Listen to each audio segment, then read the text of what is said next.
নিজের আপন বোনের রহস্যজনক মৃত্যু হলে সে মৃত্যুর প্রতিশোধ নিতে একজন ইনভেস্টিগেশন অফিসার ঠিক কতটা ভয়ঙ্কর হতে পারে। পুরো শহর ক্ষমতাধর মাফিয়া গ্যাং, এমনকি পুলিশ ডিপার্টমেন্টও যখন তার বিরুদ্ধে, তখন সে জানতে পারে এক ভয়ঙ্কর সত্য। তার বোনের এই মর্মান্তিক পরিণতির পেছনে জড়িয়ে আছে এমন একজন যাকে সে নিজের চেয়েও বেশি বিশ্বাস করত। বিশ্বাসঘাতকতা, আন্ডারওয়ার্ল্ডের নোংরা রাজনীতি এবং শ্বাসরুদ্ধকর এক রিভেঞ্জ স্টোরি নিয়ে আজকে এক্সপ্লেইন করতে যাচ্ছি 2023 সালে রিলিজ হওয়া চাইনিজ এক থ্রিলার মুভি ডেথ স্ট্র্যান্ডিং, যে গল্পের শুরু থেকে শেষ পর্যন্ত এতগুলো টুইস্ট অপেক্ষা করছে যে 1 সেকেন্ডের জন্যও স্ক্রিন থেকে চোখ সরাতে পারবেন না। তো আর দেরি না করে চলুন সোজা ঢুকে পড়ি আমাদের আজকের এই মাস্টারপিস গল্পে। মুভির গল্প শুরু হয় 2000 সালে। জায়গাটা হলো আবি। এখানে আমরা ফেং নামের একজন সিনিয়র ইন্সপেক্টরকে দেখি, যে টাইগার সিটির ক্রিমিনাল ইনভেস্টিগেশন ব্যুরোতে কাজ করে। সে আবিতে এসেছে তার ছোট বোন কিকির জিনিসপত্র কিনতে। কিকি খুবই রহস্যজনকভাবে মারা যায়। তো ফেং যখন তার বোনের জিনিসগুলো হাতে নেয়, তখন তার চোখের দৃষ্টি একদম পাল্টে যায়। সে সেখানে দাঁড়িয়ে মনে মনে একটা কঠিন প্রতিজ্ঞা করে, যে করেই হোক তার বোনের খুনিকে সে খুঁজে বের করবেই। আর ঠিক এই মুহূর্তটার পরেই পুরো মুভির সবচেয়ে বড় ইমোশনাল ফাউন্ডেশন, কারণ এরপর গল্পে যা কিছুই ঘটে তার পেছনের মূল কাহিনী হলো ফেংয়ের এই একটা প্রতিজ্ঞা। যাই হোক, এরপর গল্প 2 বছর সময় পার করে সোজা চলে আসে টাইগার সিটিতে। সালটা তখন 2002। সরকার ঘোষণা দেয় যে বিনোদন আর জুয়া শিল্পে একটা বিশাল ধরনের পরিবর্তন হবে। তাই প্রশাসনের বড় বড় কর্তারা একটা মিটিং আয়োজন করে। তারা আলোচনা করে যে এই পরিবর্তনের ফলে বিদেশি প্রচুর টাকা শহরে ঢুকবে, আর সেই সাথে পুরনো মাফিয়া গ্যাংগুলোও আবার নতুন করে মাথাচাড়া দিয়ে উঠতে পারে। তাই তারা একটা ক্লিন আপ অপারেশন শুরু করে, যার কোড নেম দেওয়া হয় তুফান। এই মিটিংয়ের মধ্যেই অ্যাকচুয়ালি আমরা প্রথমবার দেখতে পাই জু জুনচে নামের একজন লোককে।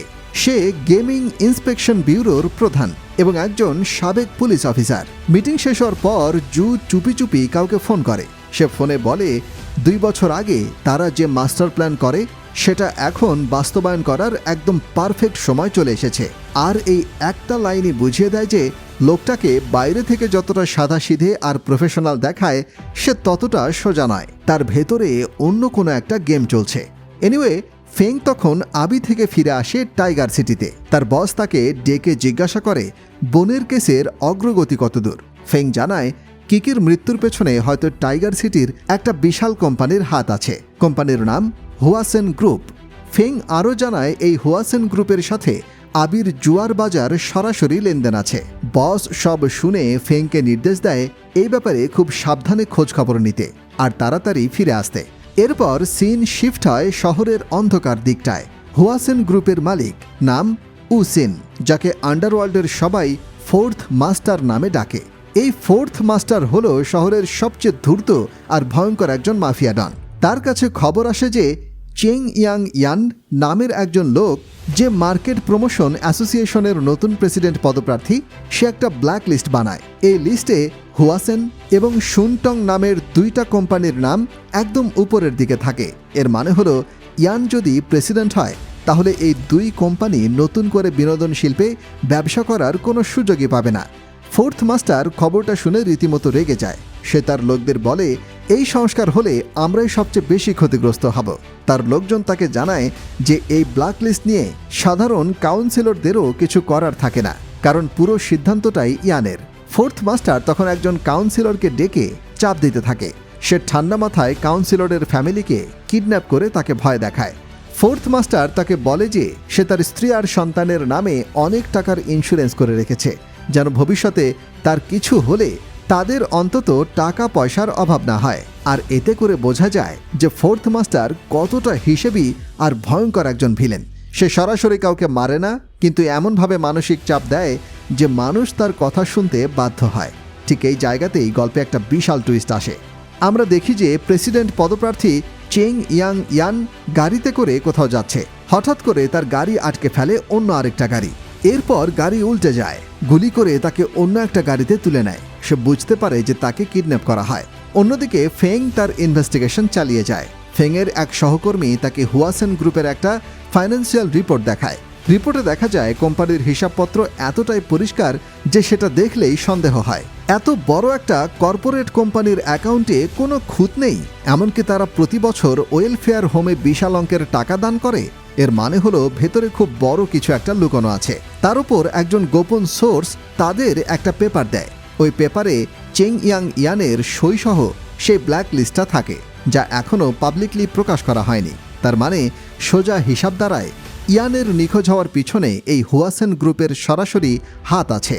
আর ঠিক এই রিপোর্টের একদম শেষ পাতা গিয়ে ফেং একটা বিশাল বড় ধাক্কা খায়। সেখানে সে একটা ছবি দেখতে পায়। ছবিটা তার প্রাক্তন প্রেমিকা জুলির, আর তার পাশে দাঁড়িয়ে থাকা লোকটা আর কেউ না, হুয়াসেন গ্রুপের ডিরেক্টর ফোর্থ মাস্টার নিজেই। মানে দাঁড়ায় জুলি এখন ফোর্থ মাস্টারের স্ত্রী। ইনভেস্টিগেশন থেকে ফেং আরও জানতে পারে যে জুলির ছোট ভাই একটা দুর্ঘটনার শিকার হয়ে বর্তমানে কোমায় আছে। সে অনেক উচ্চ সুদের ঋণ দেয়, আর তদন্তে পরিষ্কার বোঝা যায় যে এই চড়া সুদের ঋণের পেছনেও ফোর্থ মাস্টারের লোকজনের হাত আছে। আর এখানেই বোঝা যায় যে ফেংয়ের ব্যক্তিগত জীবন আর তার পেশাগত দায়িত্ব কিভাবে একসাথে একটা জটিল জালে জড়িয়ে যায়। জুলি মূলত নিজের ভাইকে বাঁচানোর জন্যই নিজের জীবনটা স্যাক্রিফাইস করে এবং বাধ্য হয়ে ফোর্থ মাস্টারকে বিয়ে করে। এরপর ফেং তার সহকর্মী, যে কিনা মানি লন্ডারিং ইনভেস্টিগেশন ডিভিশনের একজন অফিসার, তাকে সাথে নিয়ে সার্চ ওয়ারেন্ট হাতে হুয়াসেন গ্রুপের অফিসে রেড দেয়।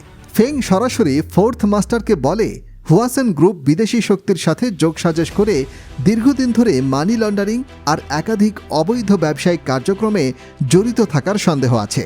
ফোর্থ মাস্টার একটুও ঘাবড়ে যায় না। সে একদম শান্ত থেকে বলে, তদন্ত করতে চাইলে করতে পারো, সার্চ করতে চাইলে সেটাও করতে পারো, তার দিক থেকে কোনো বাধা নেই। তারপর সে একরকম হুমকির স্বরেই ফেংকে বলে, ফোর্থ মাস্টার হওয়াটা যতটা সহজ মনে হয়, বাস্তবে ততটা সহজ নয়। আর ফেংয়ের পক্ষেও এই অফিস থেকে কোনো প্রমাণ খুঁজে বের করা সহজ হবে না। ঠিক এখানেই ফেং প্রথমবার সরাসরি মুখোমুখি হয় জু জুনচের সাথে। জু একসময় ফেংয়ের খুব কাছের বন্ধু থাকে, কিন্তু এখন সে পুলিশ ডিপার্টমেন্টে নেই। এখন সুপারভিশন ব্যুরোর কমার্শিয়াল ইনভেস্টিগেশন ডিপার্টমেন্টের ডিরেক্টর হিসেবে নিজের পরিচয়পত্র বের করে দেখায়। দুজনের মধ্যে একটা অদ্ভুত এবং ভারী টেনশন কাজ করে। সম্পর্কটা তাদের পুরনো বন্ধুত্বের হলেও এখন তারা দুজন যেন একদমই দুই দিকের মানুষ।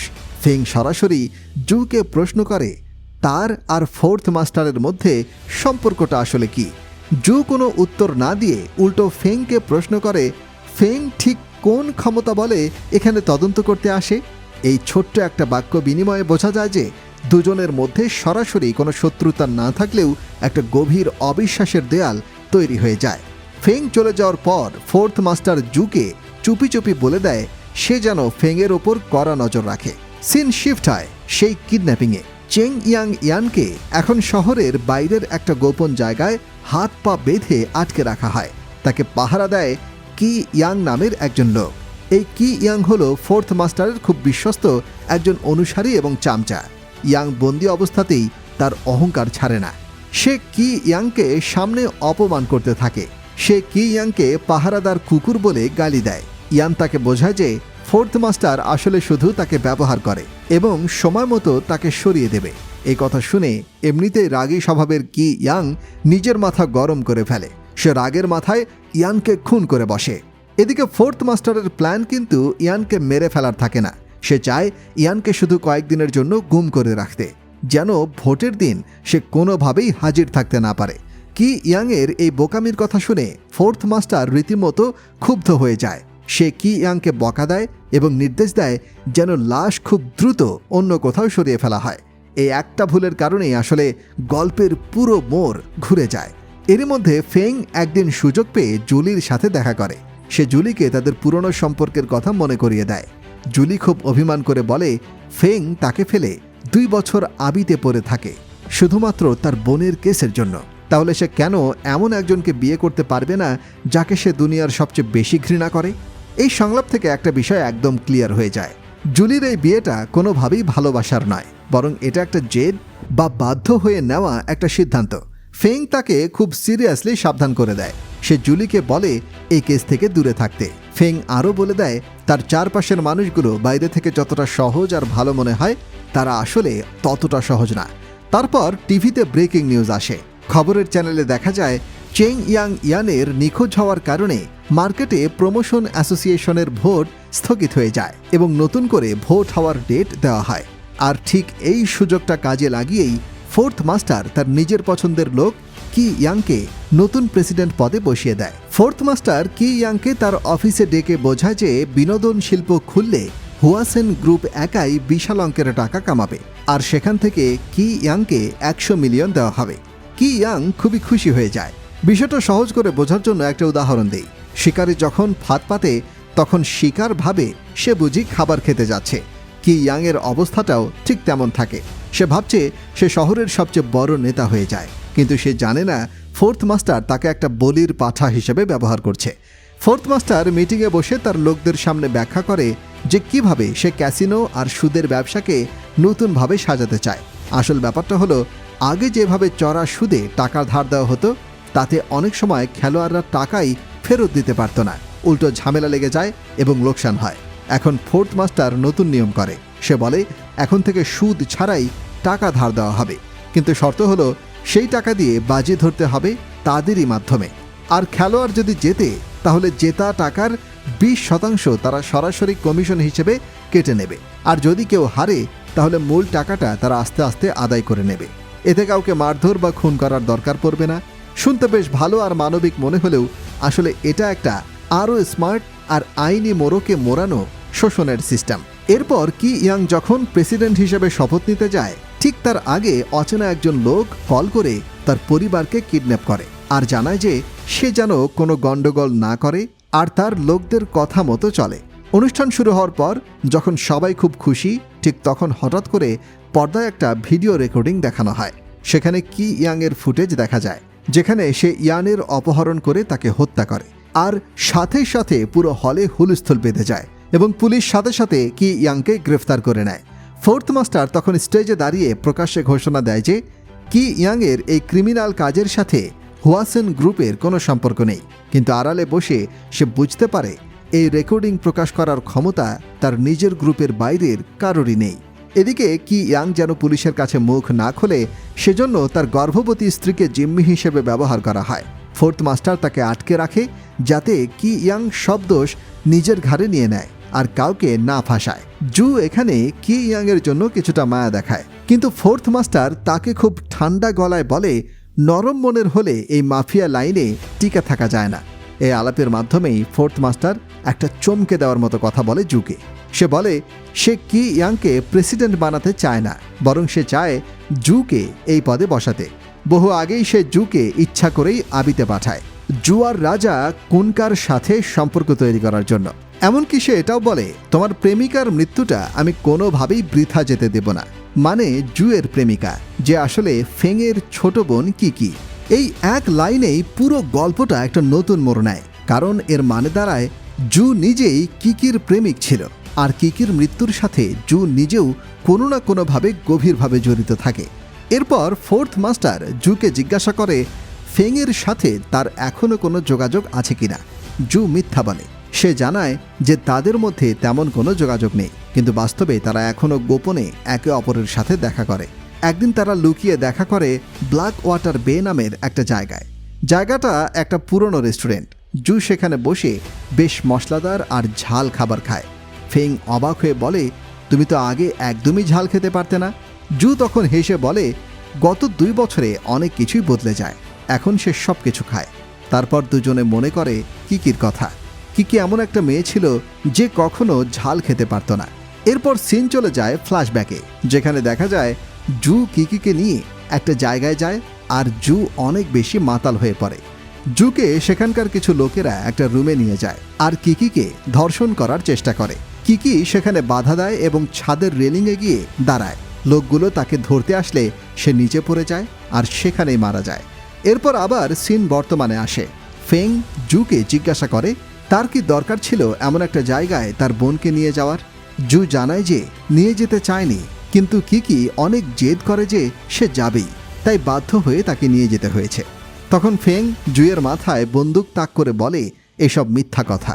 জু শুধু সত্যিটা জানতে চায় যে কিকির মৃত্যু আসলে কেন হয়েছে।